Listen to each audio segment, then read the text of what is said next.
అందరికీ నమస్కారం। ఈ రోజు మన ఛానల్లో ఈ 2025వ సంవత్సరం సెప్టెంబర్ 7 ఆదివారం రోజున సంభవించే చంద్రగ్రహణం పట్టువిడుపు సమయాలేమిటో అలాగే గర్భిణీ స్త్రీలు తప్పక పాటించవలసిన జాగ్రత్తలేమిటో ఈ రోజు మనం ఈ వీడియో ద్వారా పూర్తి వివరాలు తెలుసుకుందాం। ఎక్కడా స్కిప్ చేయకుండా పూర్తి వీడియో చూస్తారని ఆశిస్తున్నాను।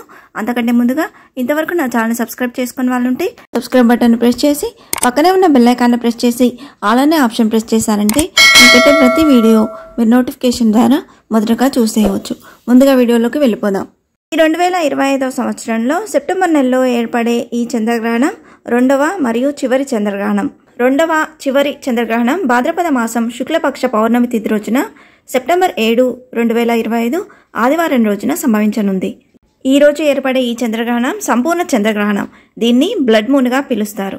ఈ చంద్రగ్రహణం పట్టువిడుపు సమయాలు భారత కాలమానం ప్రకారం చంద్రగ్రహణం సెప్టెంబర్ 7 ఆదివారం రాత్రి 9:58 ప్రారంభమై సెప్టెంబర్ 8 సోమవారం తెల్లవారుజామున 1:26 ఈ చంద్రగ్రహణం అనేది ముగుస్తుందండి।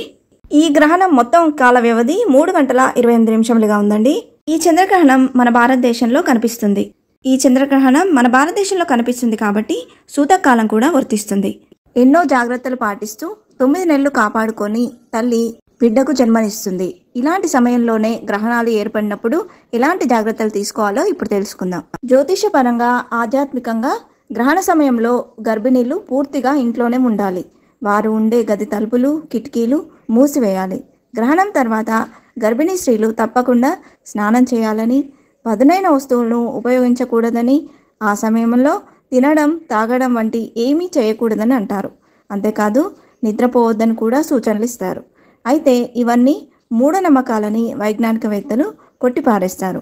ఇందులో ఎవరి వాదన సరైంది తప్ప ఒప్ప అనేది పక్కన పెడితే భూమిపై సూర్యచంద్రుల ప్రభావం ఎక్కువగా ఉంటుందని సైన్స్ స్పష్టంగా చెబుతుంది। చంద్రుని చక్రం 28 రోజులు, అలాగే స్త్రీ సగటు ఋతుచక్రం ప్రతి 28 రోజులకు వస్తుంది। అటు పౌర్ణమి రోజున సముద్రం అలలు ఉవ్వెత్తున ఎగిసిపడతాయి।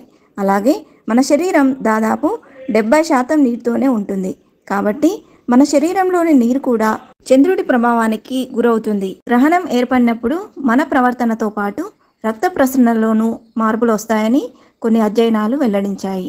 గర్భవతిగా ఉన్న మహిళపై గ్రహణం తర్వాత వచ్చే కిరణాలు పడితే ఆమె బిడ్డకు హాని కలుగుతుందని భావిస్తారు। గ్రహణ సమయంలో గర్భిణులు పనిచేస్తే వైకల్యంతో బిడ్డలు పుడతారని, అతినీల లోహిత కిరణాలకు గురైతే చనిపోయే అవకాశం ఉందని కొందరు నమ్ముతారు। అయితే గతంలో వైకల్యాలను ముందే గ్రహించడానికి అల్ట్రాసౌండ్ లేదా స్కానింగ్ వంటి పరీక్షలు అందుబాటులో లేవు కాబట్టి గ్రహణం వల్లే అలా జరిగిందని అనుకునేవారు। ప్రస్తుతం అధునాతన అల్ట్రాసౌండ్ జన్యుశాస్త్రం అభివృద్ధితో ఇవన్నీ తప్పని నిరూపించబడ్డాయి। అయితే ఇప్పటికీ కొంతమంది వీటిని బలంగా నమ్ముతున్నారు। గర్భిణీ స్త్రీలు గ్రహణం సమయంలో స్నానం చేయడం, నిద్రించడం, తినడం తాగడం లేదా పదునైన వస్తువులను ఉపయోగించడం వంటివి చేయకూడదని సలహా ఇస్తారు। ఈ నమ్మకానికి శాస్త్రీయంగా ఎలాంటి ఆధారం లేదు। గ్రహణం గర్భిణీలపై ప్రభావం చూపుతుందని, ఎందుకంటే వాతావరణంలో ఎంతో ప్రతికూల శక్తి ఉంటుంది। శాస్త్రీయంగా చెప్పాలంటే సూర్యుడి నుంచి వెలువడే రేడియోధార్మిక కిరణాలు శరీర అవయవాలకు ఎంతో ప్రమాదకరం కాబట్టి గర్భిణులు గ్రహణ సమయంలో బయటకు వస్తే ఆ కిరణాలు వారిపై ప్రసరించి గర్భం లోపల బిడ్డకు ప్రమాదం ఏర్పడుతుందని పూర్వీకులు భావించారు। అందువల్ల వారు ఆ సమయంలో ఇంటి నుంచి బయటకు రాకూడదంటారు। ఒకవేళ తప్పనిసరి పరిస్థితుల్లో బయటకు వెళ్లాల్సి వస్తే గంధం, తులసి ఆకుల మిశ్రమాన్ని పూసుకోవాలని సూచించారు। ఎందుకంటే తులసి ఆకుల్లో శరీర ఉష్ణోగ్రతను సమతుల్యంగా ఉంచే గుణం ఉంటుంది। గ్రహణం సమయంలో గర్భిణులు నిద్రపోకూడదని జ్యోతిష్య నిపుణులు చెబుతున్నారు। వారు ఈ సమయంలో నిద్రపోతే అది నేరుగా శిశువు యొక్క మానసిక ఆరోగ్యంపై ప్రభావం చూపుతుందని అంటారు। ఈ టైంలో వీలైతే గర్భిణులు భగవన్నామ స్మరణ చేయడం వల్ల మేలు జరుగుతుందని సూచించారు। గ్రహణం యొక్క ప్రతికూల ప్రభావాలను నివారించడానికి గ్రహణాలకు ముందు ఆ తర్వాత స్నానం చేయడం చాలా అవసరం। గర్భిణీ స్త్రీలు కంకణాలు, పిన్నులు, సేఫ్టీ పిన్స్ మొదలైన వాటితో సహా ఎలాంటి లోహపు ఆభరణాలను ధరించకూడదు। వీటితో పాటు గ్రహణ సమయంలో పండ్లు కూరగాయలు కట్ చేయకూడదు। ఒకవేళ అలా చేస్తే పుట్టబోయే బిడ్డ గ్రహణ మొర్రితో పుట్టే అవకాశం ఉంటుంది। గ్రహణ సమయంలో బంగారు ఆభరణాలను ధరించడం, చీర పిన్నులు, హెయిర్ పిన్నులు, బిగుతు క్లిప్పులు పెట్టుకోవడం మానుకోవాలి। గ్రహణ సమయంలో గర్భిణీ స్త్రీలు ఖచ్చితంగా ఈ నియమాలు పాటించి జాగ్రత్తలు తీసుకోవాలి. ఇంతే ఫ్రెండ్స్, ఈ వీడియో మీకు నచ్చిందని ఆశిస్తున్నాను.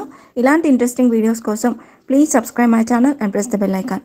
అలాగే లైక్ చేయండి, షేర్ చేయండి. మీకు ఏమైనా సందేహం ఉంటే నా కమెంట్ బాక్స్లో పోస్ట్ చేయండి. Thanks for watching.